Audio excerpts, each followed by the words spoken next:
Good afternoon and welcome to the latest in our series of live careers webinars brought to you by the Hertfordshire Opportunities Portal. That is hopinto.co.uk. This is a website that has been predominantly designed for young people in Hertfordshire or the surrounding areas. And this website provides a whole load of information about careers in different industries. So today we're going to be talking about investments and finance, but Hop is there to inform you about all sorts of different opportunities that there are, not just in Hertfordshire, but nationally as well. So we hope this is something that you will use and something that your schools will continue to promote for you. All the webinars that we record, including the one today, will be available on the Hop website. So hopefully you can see on your screen at the moment, this is what the site looks like as its front page. You can see the web address there, hopinto.co.uk. And there's also a QR code. If you wanted to take a picture of that, then it would take you directly to the site. So please do familiarize yourself with the Hop website subsequently off the back of this session.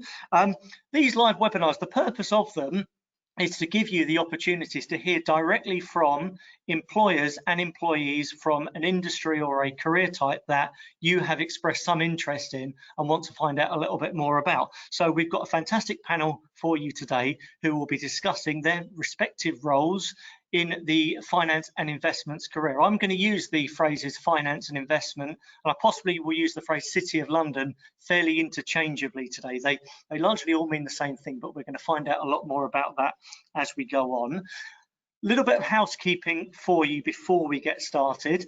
Hopefully you can see and you'll be able to hear us perfectly fine. Just to reassure you though, we can't see or hear any of you that are watching this live at the moment. But we do want you to interact with us. So we do want you to ask your questions and make sure if there's anything that you're uncertain about or you want some clarification on or you need a bit more information about, you have the opportunity to do that. So on your dashboard on your screen, you'll see that there is a tab there that says questions. If you click on the questions tab, it opens out a text box, and in the text box you can type in your question. Once you type and submit that question, it comes through to me, so no one else can see it. So you're going to come through to me, and then I will direct your question through to whichever of our panelists we think it's most relevant for. If you specifically want to ask your question to one of James, Amanda, or Charlotte, then just make that clear on when you type the question in who it's for, and we'll direct that to them first of all. So please do get those questions coming in, and I will prompt you as we go throughout. As I said, this session is recorded, so if for whatever reason you can't stay until the end of it, it will be available through the Hop website. It'll probably be on there at some point tomorrow afternoon, and it will stay on there indefinitely, so you can watch it back. Or if you've got any family or friends that you think might be interested in this as well, then you can share it with them. It's available on YouTube, and you can actually even ask questions on the YouTube comments section afterwards then we can try and put them towards whichever of our panelists you want to answer that question. First of all, let's go and hear from our panelists, and they can tell us a little bit about their careers. So starting with Amanda, welcome to the webinar. Thank you. So my name's Amanda, and I work at Vanguard on the fraud and global security team. Prior to starting in August, I just finished my A-levels, which I didn't actually sit, but I didn't just want to wait around for my results. I kind of took charge of what I wanted to do, and I started applying for degree apprenticeships as well as traineeships, thanks to Investment 2020. And then I got this offer around July, and I accepted it, and here I am. And it's great that you're here with us to share your own personal experiences, Amanda. Charlotte, over to you. Tell us a little bit about yourself and tell us a little bit about Investment 2020 as well. Yeah, so hi everyone, my name's Charlotte. I am Programme and Team Coordinator at Investment 2020. I joined the company in 2017 as a school leaver, so I actually went to college. I studied musical theatre, which is very different to a lot of investment management firms and what you would expect investment management people to be doing. My role at the moment is to help with the career side of things, so I go out into lots of schools and colleges virtually at the moment, obviously because we can't actually come and see you in person, and deliver presentations to get you used to the industry, but also to open your eyes up to the different ways of getting into investment management. So Investment 2020 is a company that started 7 years ago. So we haven't been running too long, but we've been running long enough to get our name out there. We work with over 55 different investment management firms. So within those firms, we have roughly 230 opportunities a year.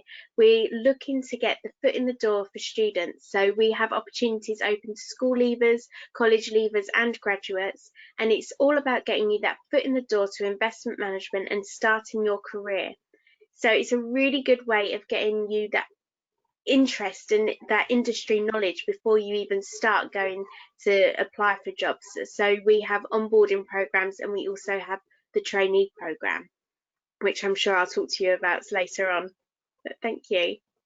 Thanks, Charlotte. And James. Hi everyone, I'm James Blake. Thanks for having me today. I work with Amanda at Vanguard, although we've never met because it's what a weird year it's been, but same company anyway. In fact, if we were in the office, we'd be just a few desks apart from each other.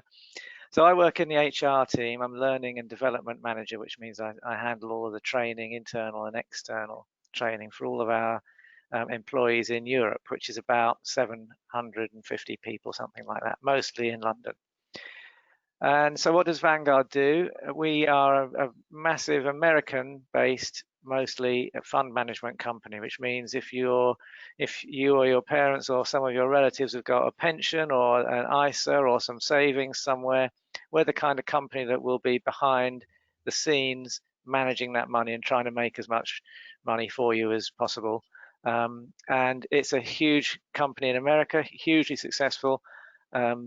Recently, well, I say recently, about 10 years ago, launched into Europe, doing pretty well, but nowhere near as big as we are in the States. So like I say, 750 odd people in Europe, so a decent sized company.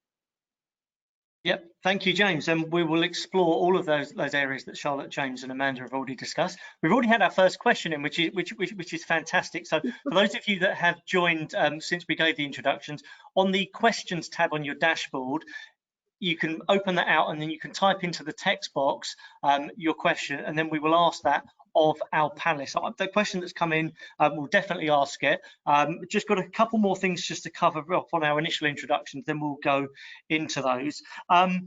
So Charlotte, I mean, usually these webinars we run, we're talking specifically about jobs that are available in Hertfordshire. I mean, today's a little bit different.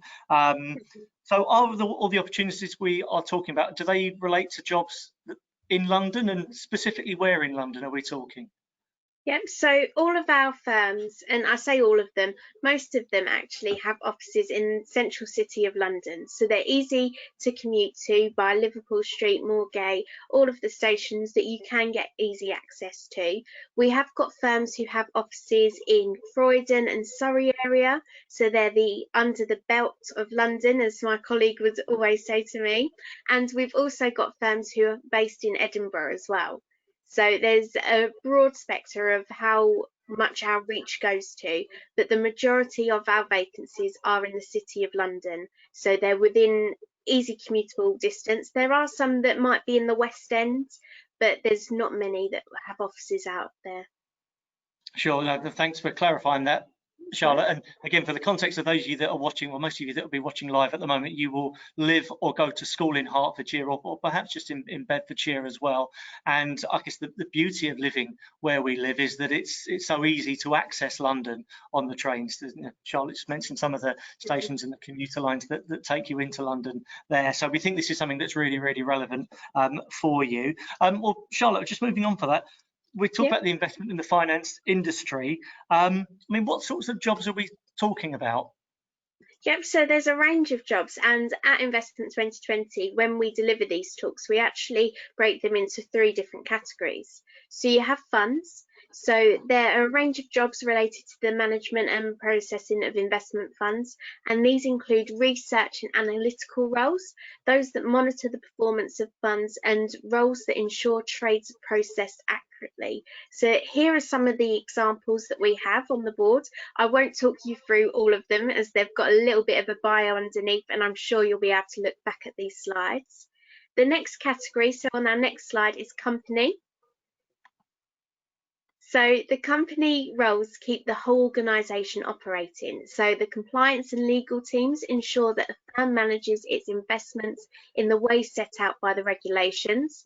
You've got human resources, so they make sure that there are great recruitment and development opportunities so that the workforce is the best place that they can be. And you've also got sales and marketing teams who run global marketing campaigns and gain new clients, and every organisation needs to be financially successful. So there are significant career opportunities in finance and accountancy as well.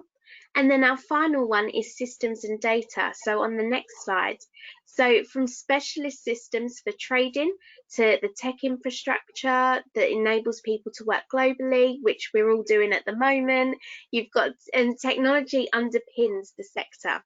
You've got cybersecurity, which is a growing area of work. It's great data, allows good business decisions to be made, and the big data on investments provides reliable information about markets across the world. So the importance of great data is growing. So there's roughly all of the departments that we have. I mean, there's probably a lot more that we can cover, but we haven't got time to cover all of the careers that you can have within investment management.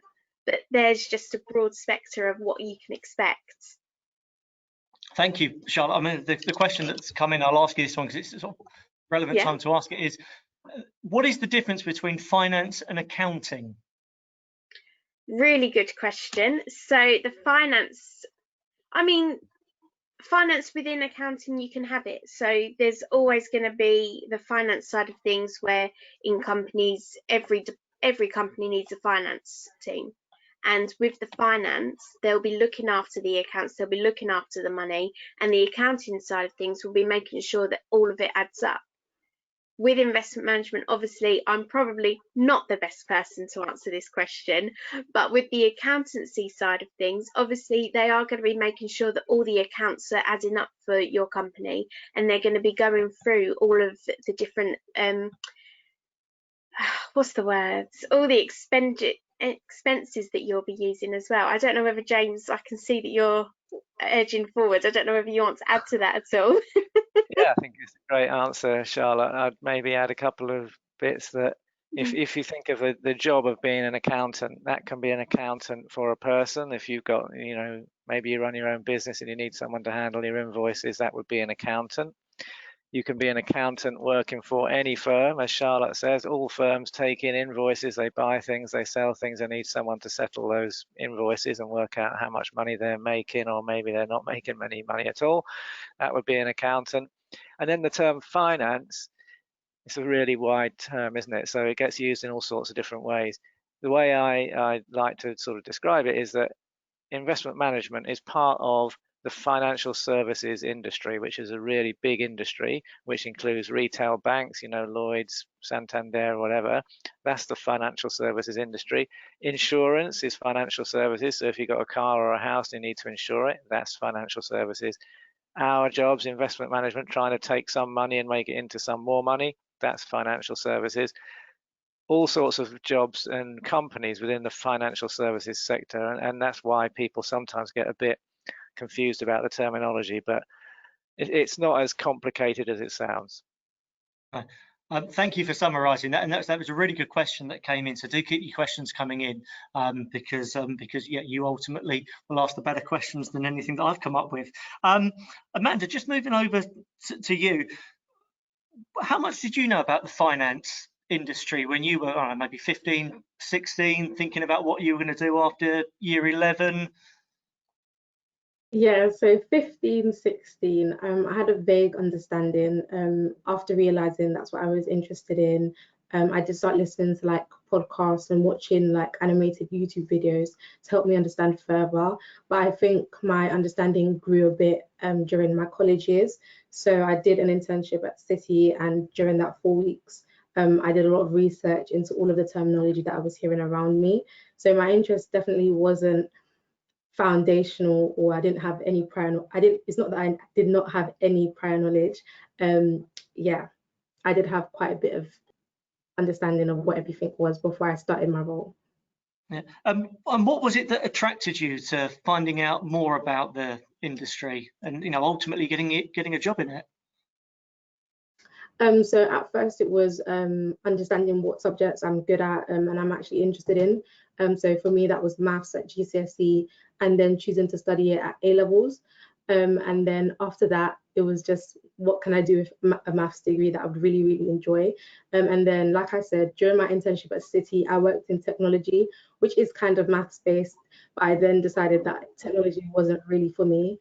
And then it was a matter of speaking to people in different departments that I could have been interested in. So, for example, the investment banking division or the trading floor, they're kind of mathematical or financial in a sense. But I think operations is where my heart really kind of lies a bit more. So, like managing the funds. Yeah. Yeah, okay. James, what might attract a young person, perhaps someone who's watching live at the moment, what might attract them to the finance and investment industry? Yeah, I mean, it's all sorts of things really. If you've got an interest in, you know, the way that commerce works, or the way that finance works, or the way that money works, or economics, you know, the way that money moves around the system, that is likely to draw you towards our industry.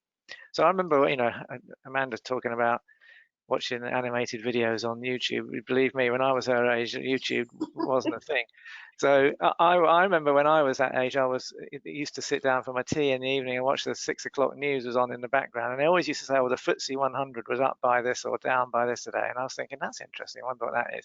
So that sort of just started my interest. And if you've got that sort of interest in the world, you know, when you go to a shop and you give them some money, what happens to that money? You know, they're giving some of it to the people who work there. They're giving some of it to their shareholders. They might be, you know, putting some of it into opening another shop, whatever. If you're interested in that kind of thing, how does the world work? How does money move around? What's demand and supply? What's profit? What's loss? You know, how can, if someone's got a pension, how does that work? All those kinds of questions. If those are the sort of questions that you find interesting, this is the industry for you. But even if you're not particularly interested in that sort of mechanics of it, it's also an industry that contains all the jobs, well, a lot of the jobs you can think of, right? So I'm in HR, human resources. We hire people, we performance manage people, we do training.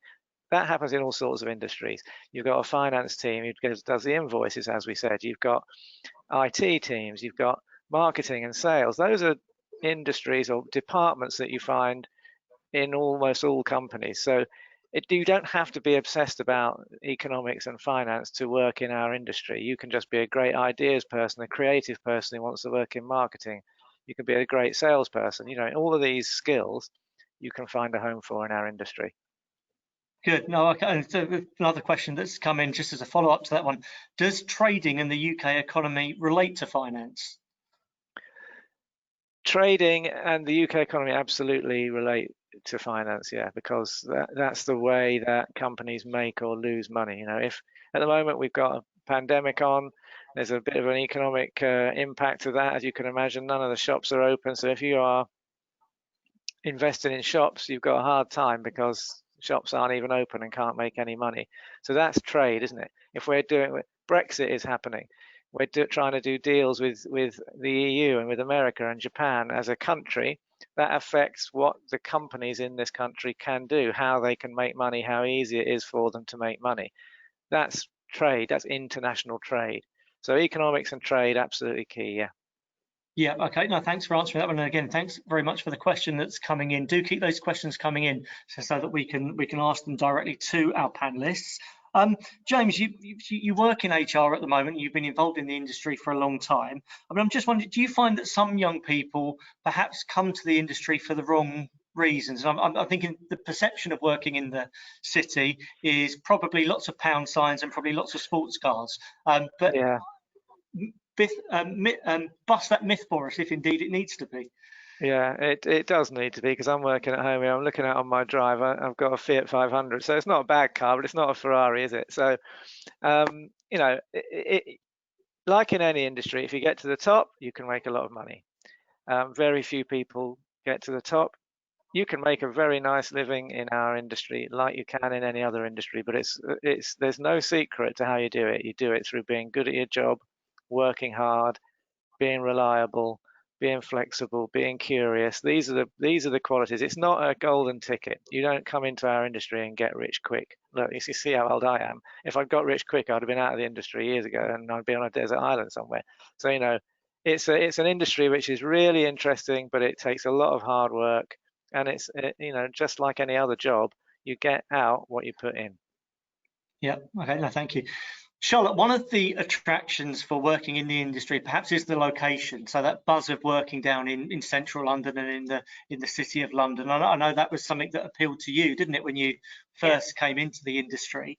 So firstly, just tell us about the realities of commuting into London. And the other thing that I'm interested to hear about is during COVID, presumably people aren't working in the office. There's not so many people commuting now. How does that work out for your member organisations? Yeah, so when I started out, so 3 years ago when I started my career, I was getting the train to college and absolutely loved that, and it was on the complete opposite line to going into London. So my first week of going into working at Investment 2020, I actually stood on the wrong side of the platform and got on the wrong train. So that's how you have to adapt to these sort of things. But commuting, you've got two ways of looking at it. I love the commute because it gives me an extra 40 minutes on the way there and on the way back to catch up on Netflix, catch up on TV series that I'm watching. Normally at this time I'd be watching I'm a Celeb on the way into work and maybe some of it on the way back. Unfortunately, we're not commuting at the moment, so I'm watching it in the mornings before work or after work. But with the commute, obviously you've got train delays and you've got other things, so they can put a little bit of a dampener on working in London. But the fact of having to travel in, you get the city feeling, you see the bars and the pubs all open, and you walk past of an evening and you're like, actually, do you know what, I'm going to go socialise with people that I work with, because you're not going to socialise with just people that you live around. You've got people all from all different backgrounds, so you get to meet lots of different people within that environment. And although Amanda, you wouldn't have had this chance of getting to know that, it's great to build your networks, and you can network within the social aspect but also turn it into a business side of things as well. And obviously with everything going on at the moment, we're not working in the office. I've been working from my bedroom at the minute because we've got work going on in every other room, so I'm stuck in my room working. So it has its struggles, don't get me wrong, and it does have its perks of obviously not having to get the train home, so you get an extra 40 minutes in the morning in sleep, which I actually love. And going back to the office is going to be really hard because I've been having lie-ins every day, which is brilliant. And obviously on the way home, it's obviously you're not having to think, oh, what am I going to have for dinner? You've got time to prep for it, and you've got time to think, actually, I don't need to get on the train. I can have my dinner a little bit earlier, and I can actually fit in going to the gym. Obviously, can't go to the gym at the minute, but you can do gym workouts at home. So it has its perks, but it also has its disadvantages of obviously not having that office vibe. I'm quite a people person, so I love working around other people. And I spoke about this with my manager earlier, actually, and we were saying how different it is, and how me and Jenny, we both love sitting in the office and just having a good old conversation, where at the moment we'd have to phone each other on Teams, make sure that we're available, and it's just a little bit of hassle just to get that communication going through.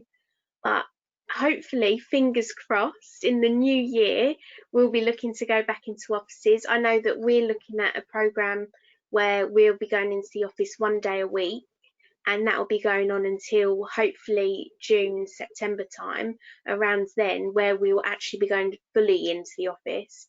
But I know that a lot of companies are looking at March going full straight back into things. So lots of different businesses are looking at it differently. It's how you can work. I mean, we can all work from home because we can run our careers programs from home, and we can run our trainee events from home, which we've found a lot easier actually. But some jobs you do have to be in the office for, and it's learning who needs priority to go back in, if I'm honest. Yeah. But yeah.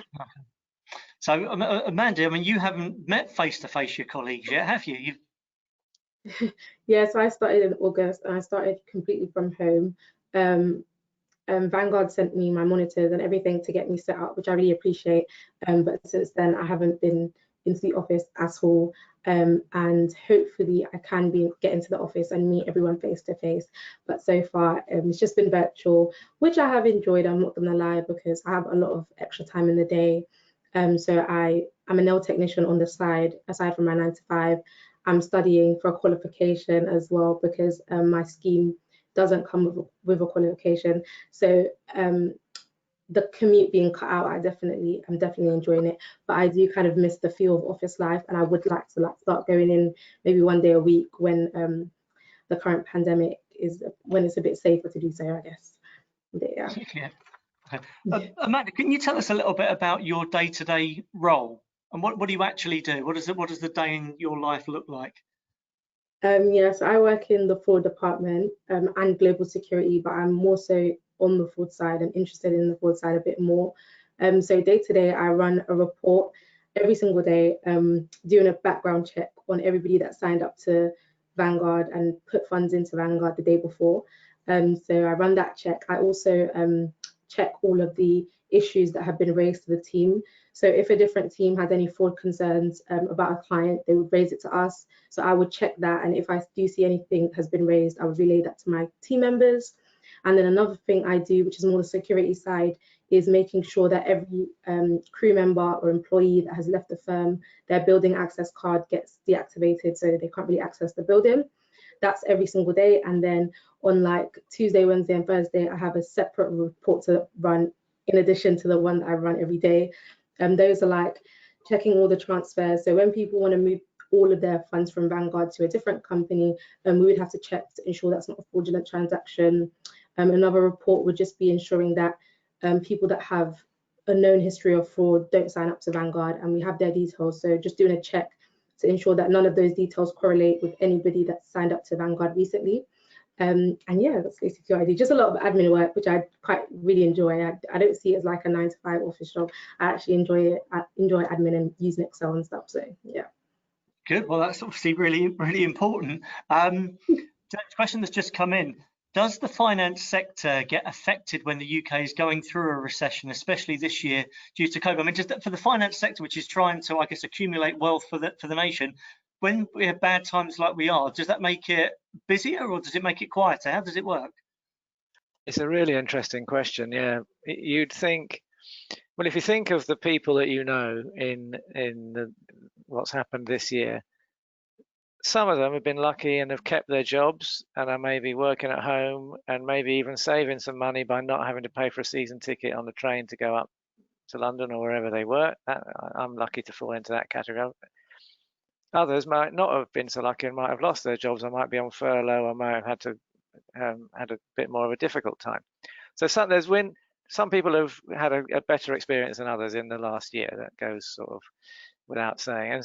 And so in all, there are some people who are feeling a bit more positive financially, and some people are feeling less positive. And those people who are feeling less positive, they can have less what we call disposable income. You know, they're not going to be putting extra money into their investments. The people who saved, if you saved £3,500 on a season ticket to travel up to London, which is an eye-watering amount, but believe me, that's how much it costs from where I live, then you might think, well, I might as well invest that money. You might think that. You might think lots of other things as well. So that might be better for us.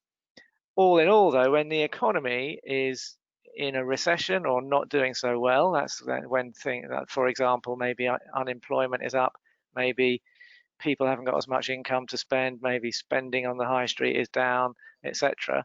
That is generally going to be bad news for the stock market and for shares in general, because in general, when people are doing less, they're consuming less. That means there's going to be less profit around at the end of the day for all companies to share around. But it's never uniform. There's going to be winners and losers within that. So cinemas not even open, can't make any money. Amazon doing brilliantly because where else are you going to buy everyone's Christmas presents from? So they're absolutely killing it.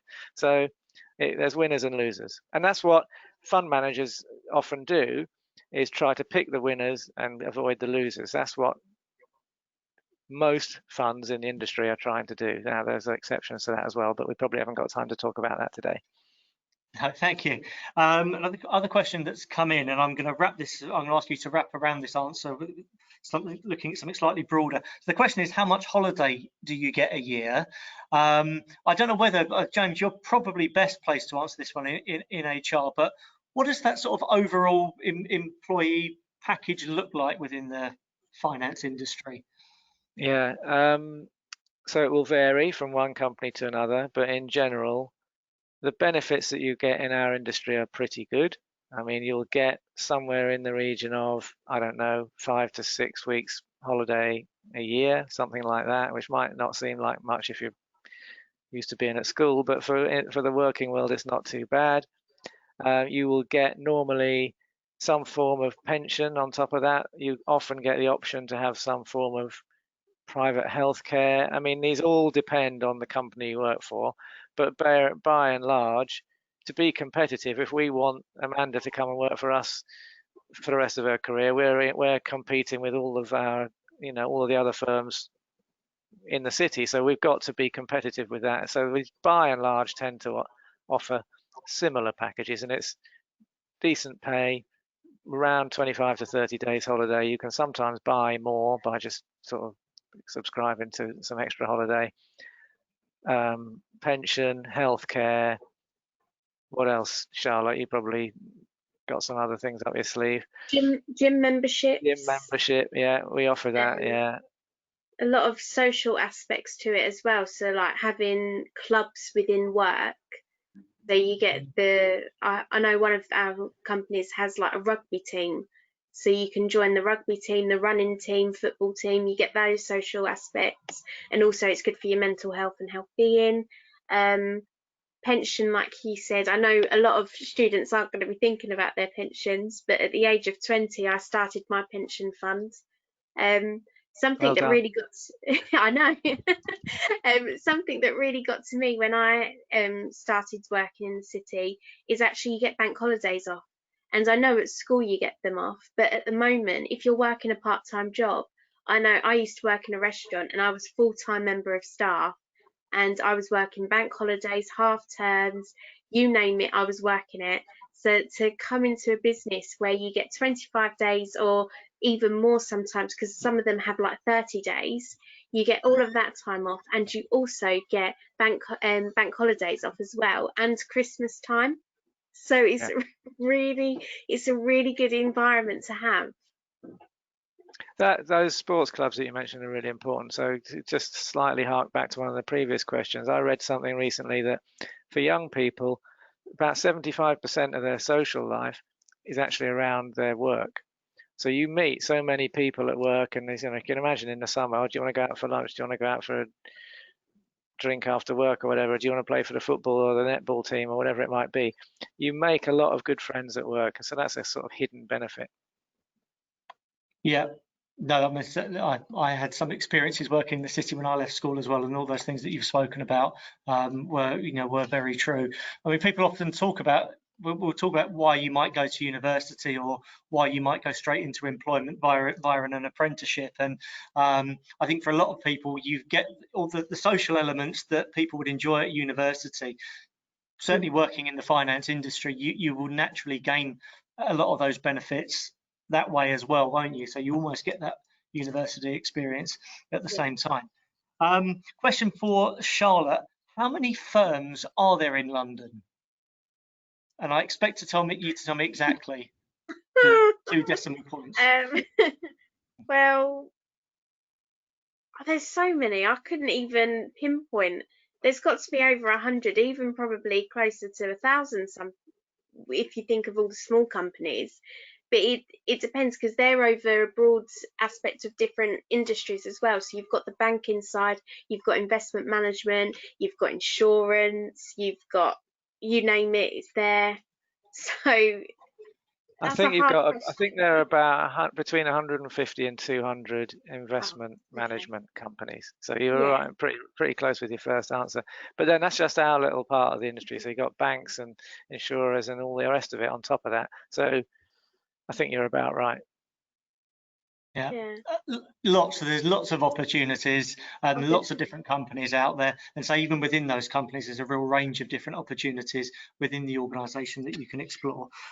James, just interested to know, what skills and qualities does the industry and specifically Vanguard look for if you were interviewing someone who's just come out of school looking for their first job, or perhaps even the second job? What are you looking for from them? Yeah, and this is a real misconception that people have. They think, oh, I need to have a maths degree or I need to have an economics degree or something to work in this industry. What you really need is you need to know how to learn, and you need to be curious and flexible, right? And you can learn how to learn.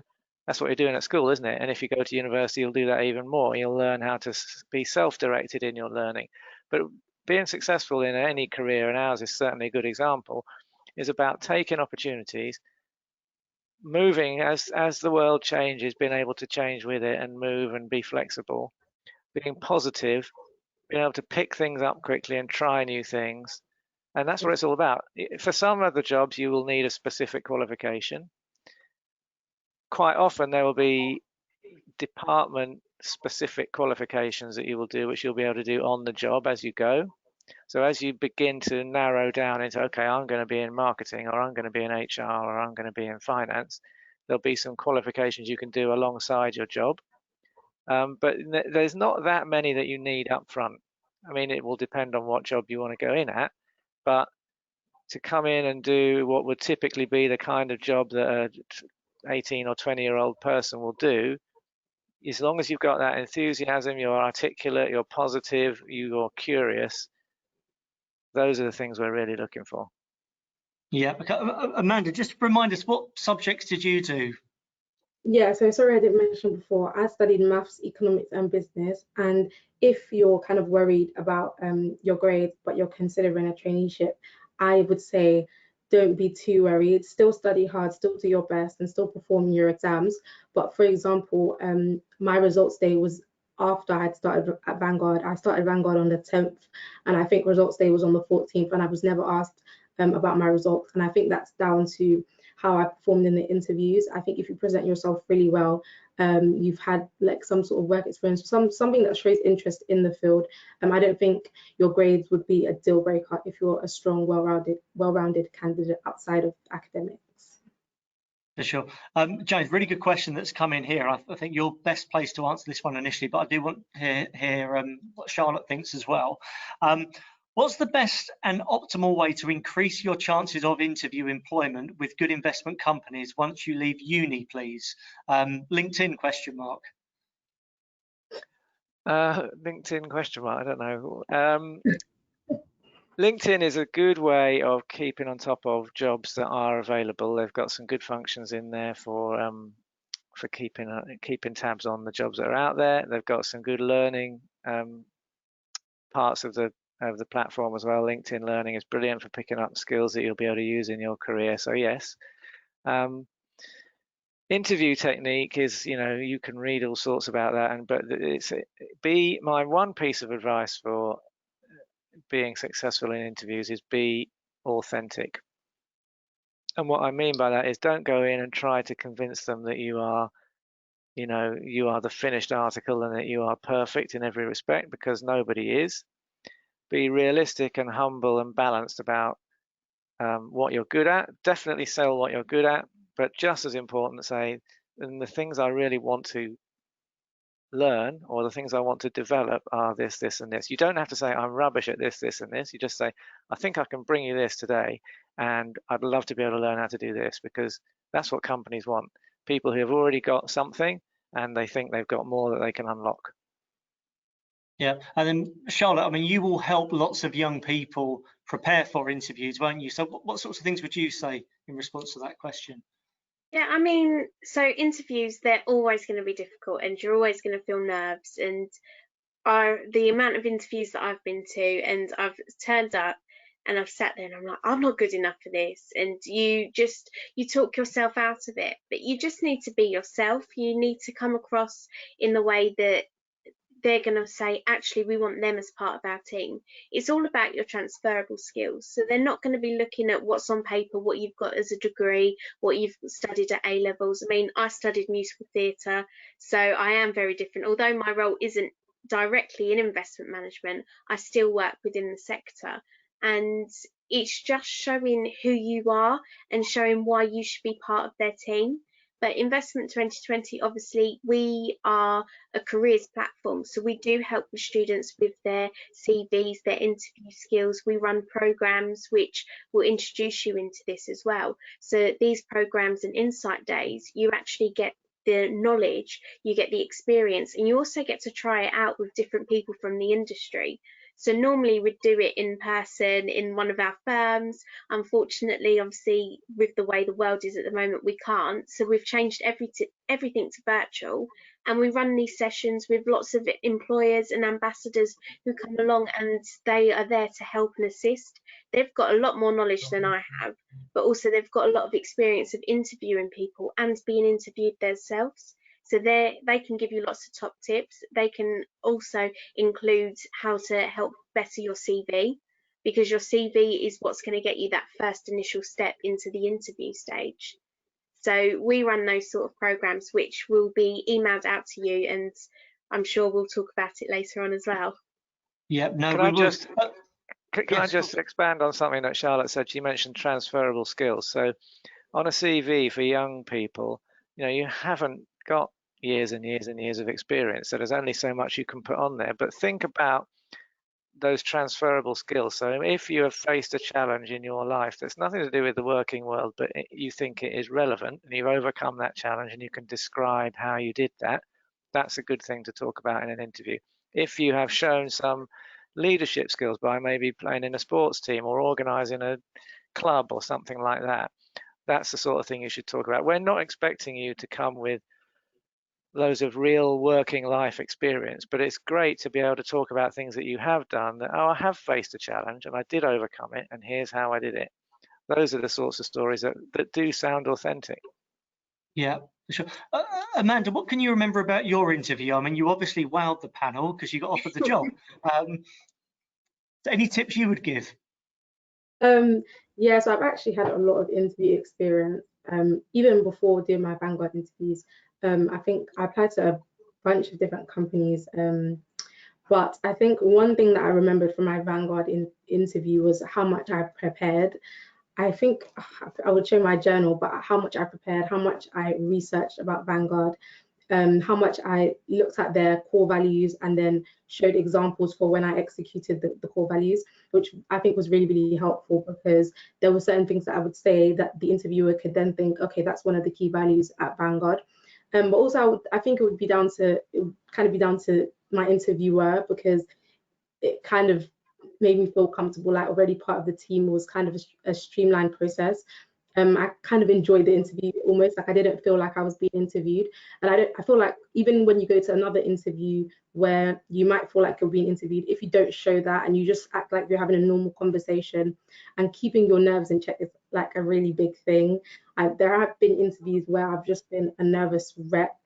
And it really shows when you're very nervous, you can't really speak. What you're saying doesn't really match up. It's not really a positive contribution.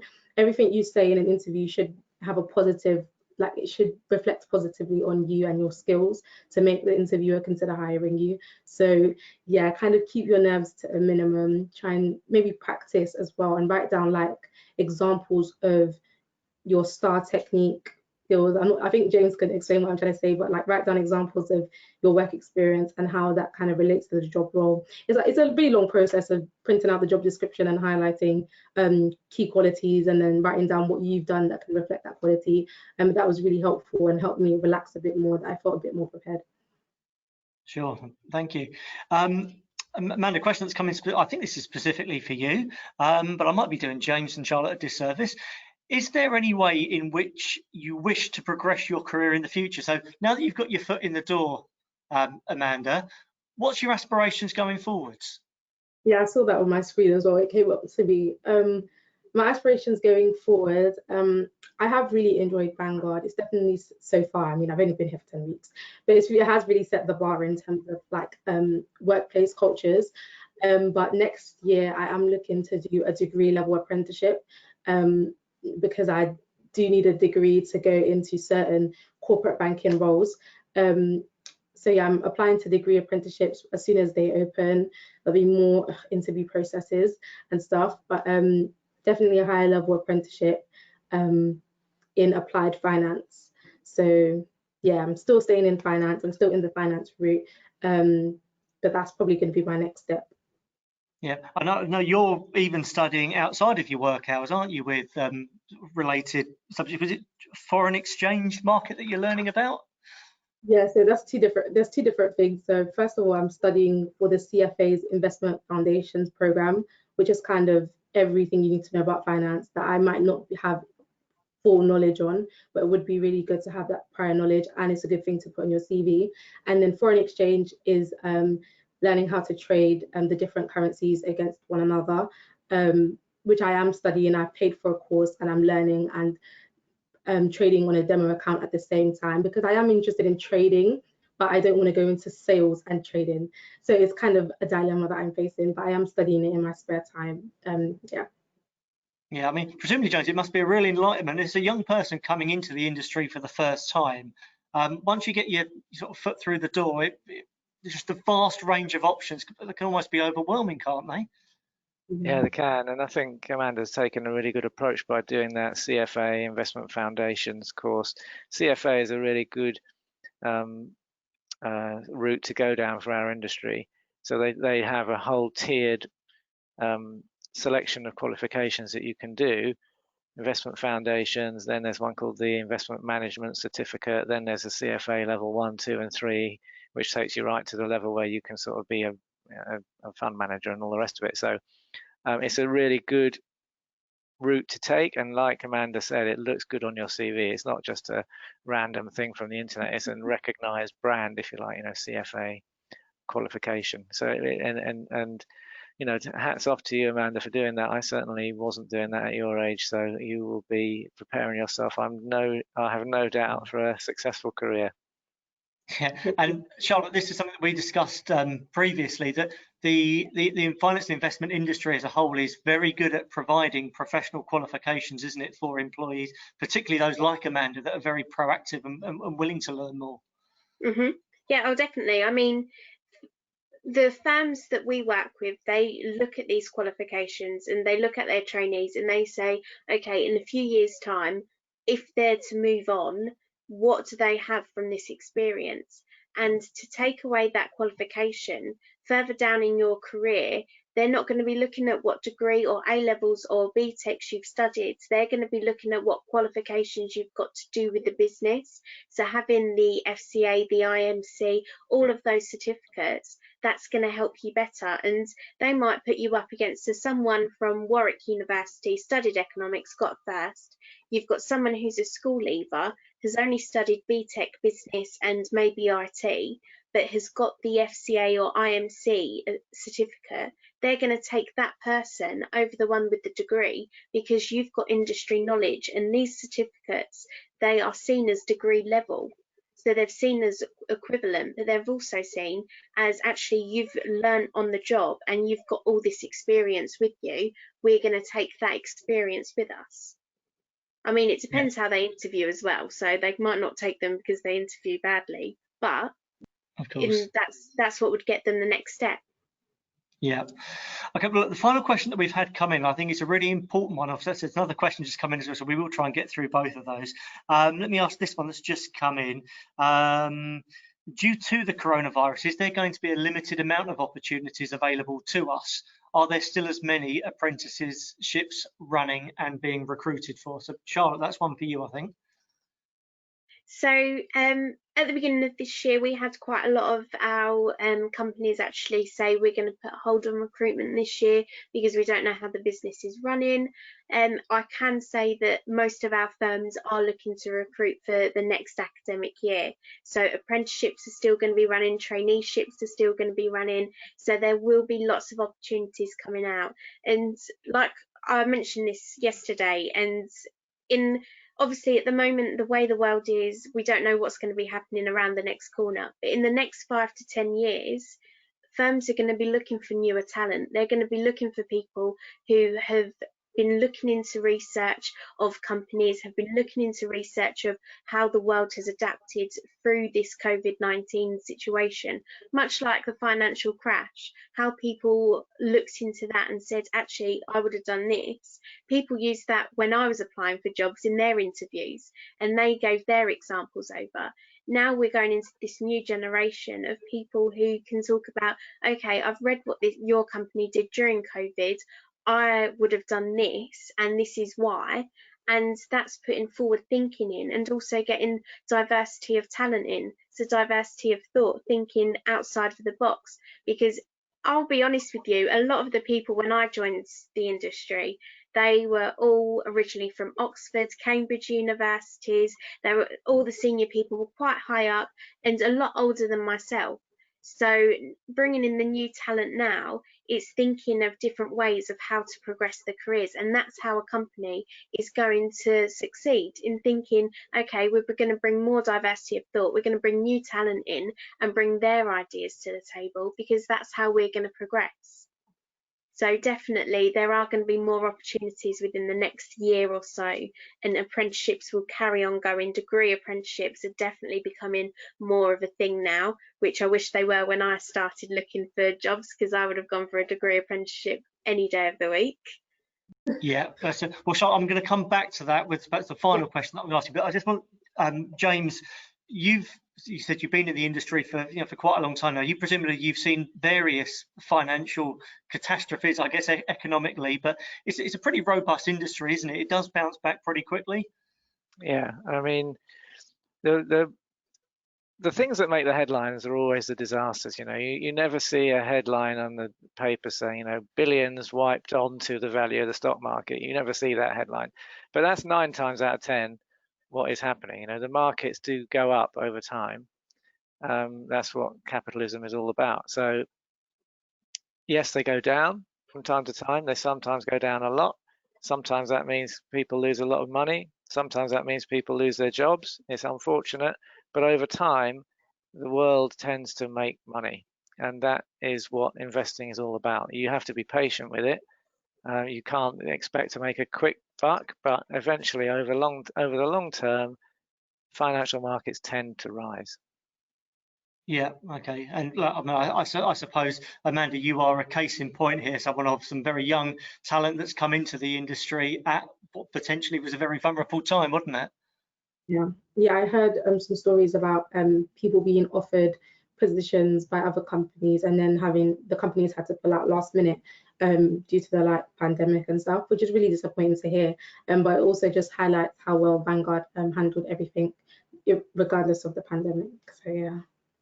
Brilliant. Okay, right. So look, I've got one final question here, which I'm going to ask Charlotte to answer. It's a really good question. I think it's another really good opportunity, Charlotte, just for you to explain exactly what Investment 2020 does, because this is a great vehicle for young people, perhaps those of you watching this at the moment. If you want to go into this industry, Investment 2020 is a fantastic company for you to be aware of. So, Charlotte, the question is, how do I get into the finance or economic sector post A-levels? What steps do I take?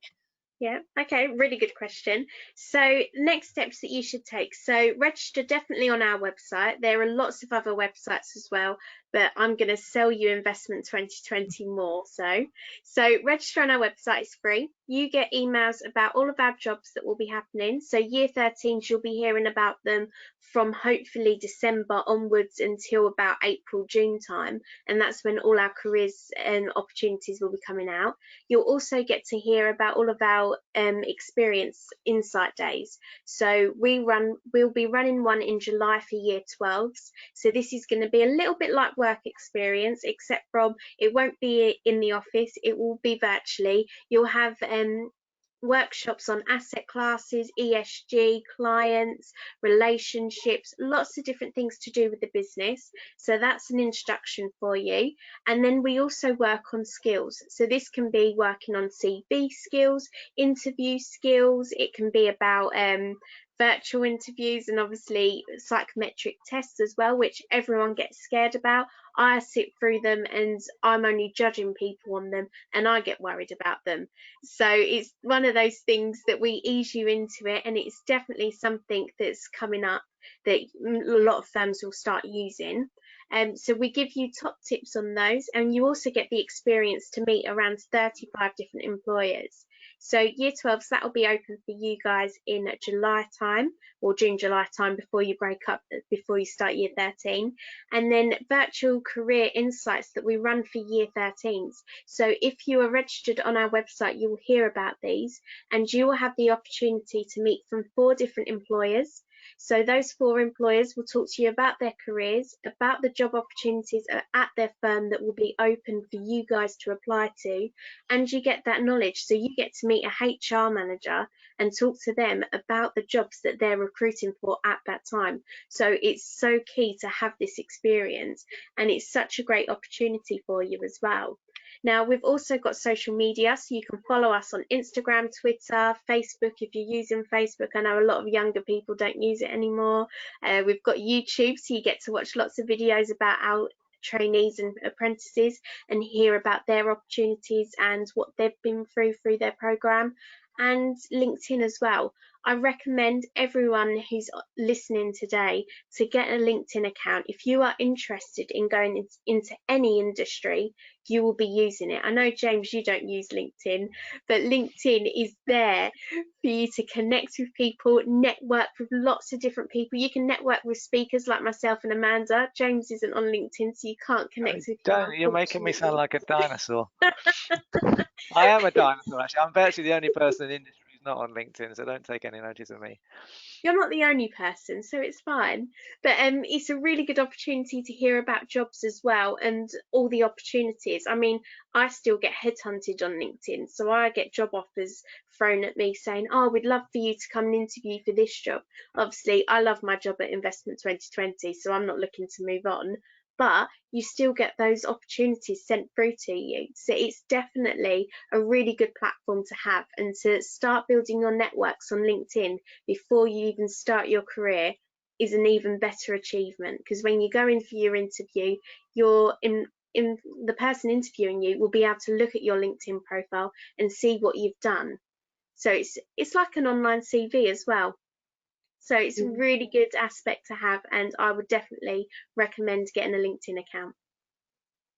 Good, thank you. That's a great advert there for LinkedIn, but also a really good advert for Investment 2020. Yes. And Charlotte, you've sold your organisation really well. It's a fantastic organisation for you all that are watching and want to go into this industry to hook up with and become registered with, and that's really going to help you with your next steps, as was the case with Amanda.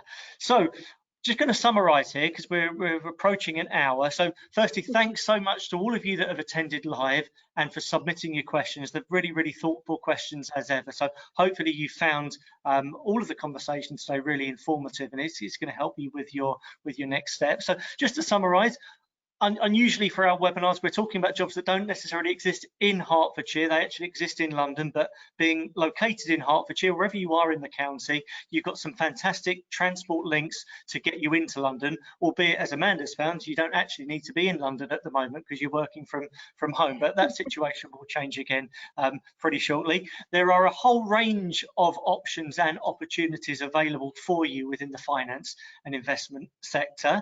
There are no particular A-levels or subjects that you have to have done. There are some, such as the ones Amanda studied, so business, economics, and maths might teach you some of the skills that you need, but really it's about those softer skills, those transferable skills that James, Charlotte and Amanda have all spoken to. So the ability to work with other people, the ability to show some curiosity and some real proactiveness in terms of your own personal development, but in terms of learning about the industry and learning about the different technical phrases and terms that are required. Investment 2020 provides a great platform for you to take those first steps into the industry as well. So really do encourage that you look at their website. I will close just by making sure that you are reminded of the HOP website. So the HOP website, hopefully subconsciously, because it's been behind me during this webinar, our website on the board there. The HOP website will tell you about a wide range of careers information specific to Hertfordshire and further afield at the moment. On your screen, that shows you our various HOP platforms that you can access. So our Twitter page, our Instagram page, our Facebook page, the QR code there, if you take a picture of that, that will take you directly to the HOP site where we record all of our previous webinars. So this video will be on our YouTube site tomorrow, which you can access on HOP, as well as all the others. Someone asked a question right at the start about the difference between finance and accountancy. So if accountancy is something that you're interested in finding out about, we recorded an accountancy webinar a couple of weeks ago. So that's it from us for today. Having thanked you all in the audience, I'd like to thank our panelists, Charlotte, James and Amanda, who are representing Investment 2020 and Vanguard respectively. Thanks so much for your insight today and the information and experience that you shared with our audience. We hope you found it really, really informative, and we hope this is a career that you will continue to want to pursue in the future. So from us here at HOP, thanks for joining us today, and we look forward to seeing you and hearing again from you soon. Thank you. Thank you. Thank you.